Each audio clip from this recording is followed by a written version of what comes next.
This single girl was about to turn off the light to sleep. Suddenly a man appeared next to her. The man covered the girl's mouth without saying a word. He gave the girl a shot of anesthetic. The poor girl only struggled a few times, soon lost consciousness. When the girl woke up again, found herself in a metal cage. The girl's name was Annie, originally a waitress in a restaurant. That day he received a male customer. This man fell in love with Annie at first sight. He immediately wanted to go out with Annie, but Annie was not interested in him at all. He just shrugged it off and left. But the man did not stop there. His name was Jack. He was a handyman at the vet hospital. Ever since he met Annie, he started browsing Annie's social pages, studying her hobbies and interests, and started following Annie, pretending to ride the same bus, creating various chance encounters in an attempt to gain Annie's affection. But each time Annie clearly said that she was not interested, Jack was still determined to find Annie's place. Annie also noticed something. She also discussed with her girlfriend that she felt someone was following her, but her best friend had a bad taste in her mouth and said she was being paranoid. That day Jack followed Annie to a bar. David, the bartender, was Annie's ex-boyfriend. Jack took advantage of Annie out of the air, and then he confessed his love to her. Annie tried to avoid him, but he also blocked the way. Angry,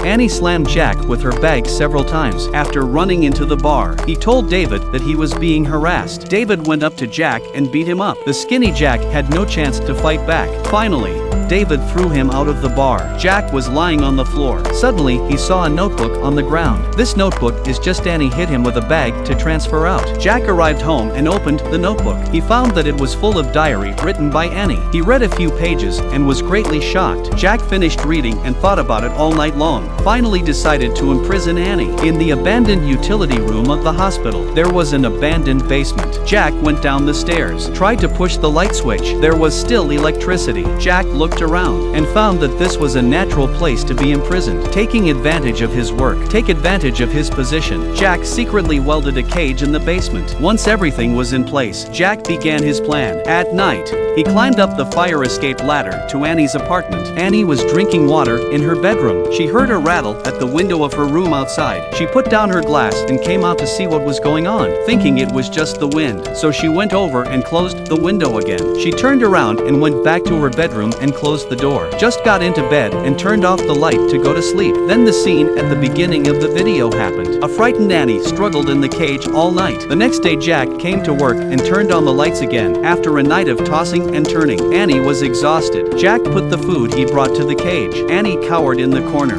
shivering. The food didn't move. Jack also kindly brought a stainless steel change of basin. I have to say, the design of this cage is very reasonable. But no matter what Jack said, Annie's response is to get the hell out of the way. Seeing that there is still no communication at all, Jack took back the food, then turned off the lights and left Annie alone in the basement. After Jack climbed out and left, Annie rubbed a mark on the cage, indicating her first day of captivity. Jack worked as he always did. He didn't come down to see Annie again. 3 days had passed. Annie was starving to death, lying on the floor. Jack came, opened a bottle of water. He gave a little to Annie. This time Annie could not curse anymore, took the water and drank it. Jack told her to slow down. He said he would see her again tomorrow. He said he was going to leave. This time, Annie grabbed Jack's leg. She begged him not to leave her. Jack started to tell Annie he was the owner of this place. Annie needs to watch her behavior from now on. Only by being a good boy would she not be punished. With that out of the way, Jack turned off the lights again and left, leaving Annie alone in this place. Annie,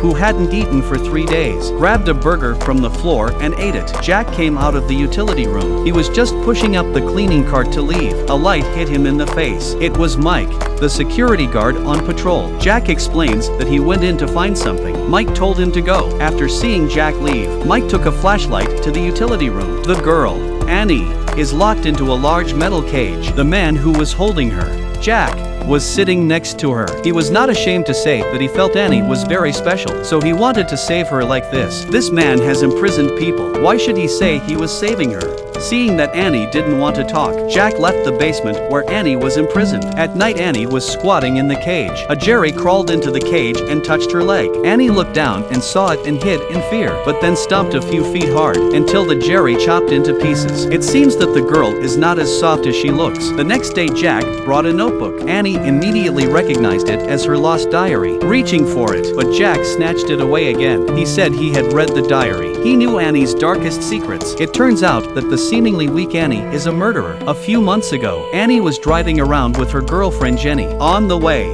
he said straight away. He directly said that he found out that his boyfriend and Jenny were having an affair. Jenny rushed to explain that she had been drinking too much. It wasn't intentional, but Annie started to increase the gas pedal. The car was going faster and faster. Jenny in the passenger seat was so scared that she kept apologizing, but Annie stepped on the gas pedal. The car quickly lost control, crashed into the wall. Both of them were injured to different degrees. Annie looked down and found she had a long blast in her stomach, next to her best friend murmuring and comforting her.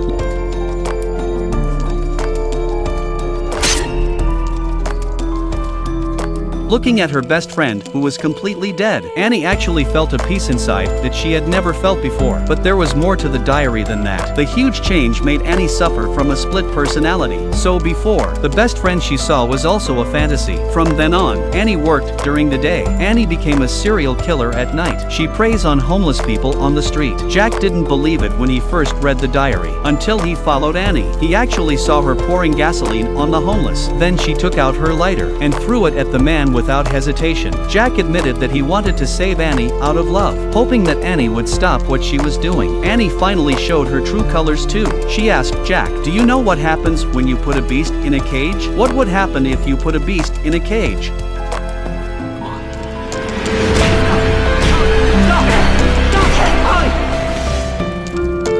Jack's panicked look is completely exposed. Even with Annie in the cage, he still had no control over her. Annie was demonstrating to him by doing this. Jack was upset. He had been working hard and now he was lethargic. Inside the cage, Annie was happy and pleased. Jack is distracted by his supervisor. She called Jack into her office. She told him to leave if he was caught slacking off. Annie is still locked up in the basement. Jack rushed to promise to work hard in the future. When he got home from work, anxious Jack suddenly figured it out. He immediately returned to work. Mike, the security guard on duty, didn't even look up. He said hello to him. Jack headed inside to the utility room. Mike suddenly remembered that he needed to give him a document, but Jack didn't hear it. He comes into the basement where Annie is being held. Jack pulls out 2 chocolates and throws them in the cage. Annie said they weren't enough. Jack was so proud of himself. "You're so good at this, aren't you? That's all the food you have for today." Annie threw the chocolates out in anger. Jack saw that he had achieved his goal. Then he said,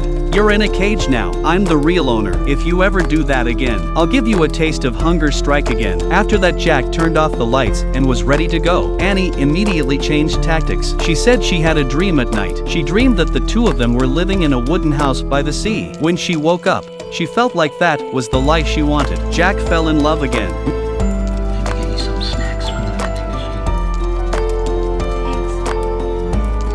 Jack crawled out of the basement and walked out of the utility room unsuspecting. He didn't even notice that Mike was watching him. This isn't the first time Mike has run into Jake out of this abandoned utility room. This time he walked in. He finally found the basement. Holy shit.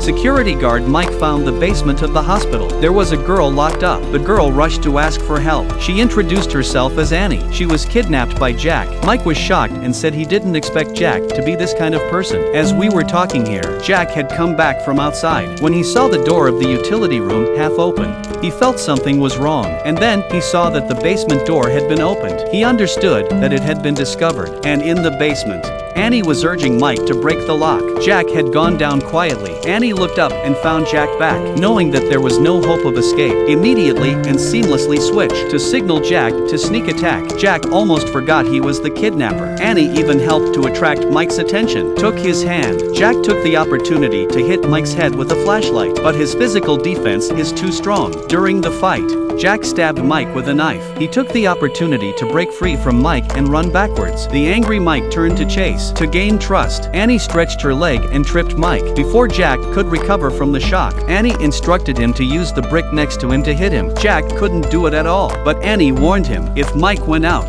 the consequences would be unthinkable. After a fierce battle of the minds, Jack still raised the brick and ended up next to Mike. Annie looked at what was happening in front of her with glee. She wanted to pull Jack into the abyss of sin as well. Then, under her guidance, Jack broke Mike into small pieces. This is a pet hospital. The last thing you need is a dog. And Mike was disposed of without a trace. Afterwards, Annie offered to make nice. I hope Jack will let him go, so that they could be together later. But Jack refused. Thought you left.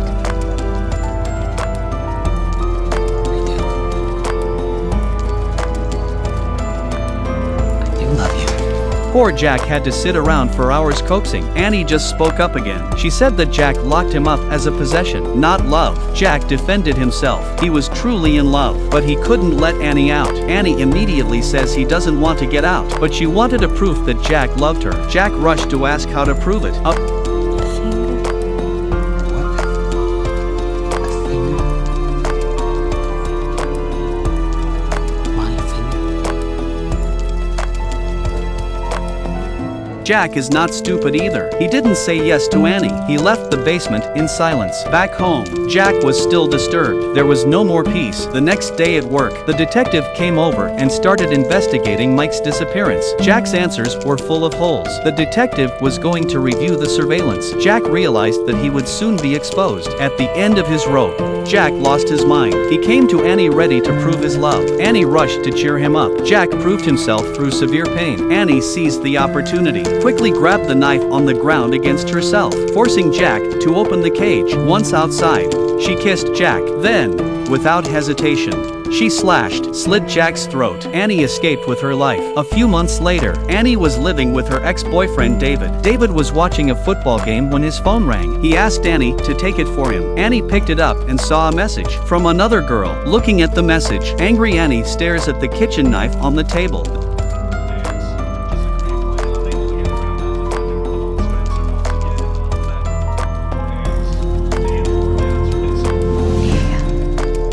The scene shifts. Annie arrived at an abandoned warehouse. There was a cage in the warehouse. That's right, Jack wasn't dead. Instead, he was locked up by Annie, and you can clearly see Jack had lost his eyesight and his ability to speak. Annie was talking to him like a pet. She almost made a move on David this morning, but she finally managed to hold back, all because she remembered Jack in his cage. Jack was the only one who was dedicated to her.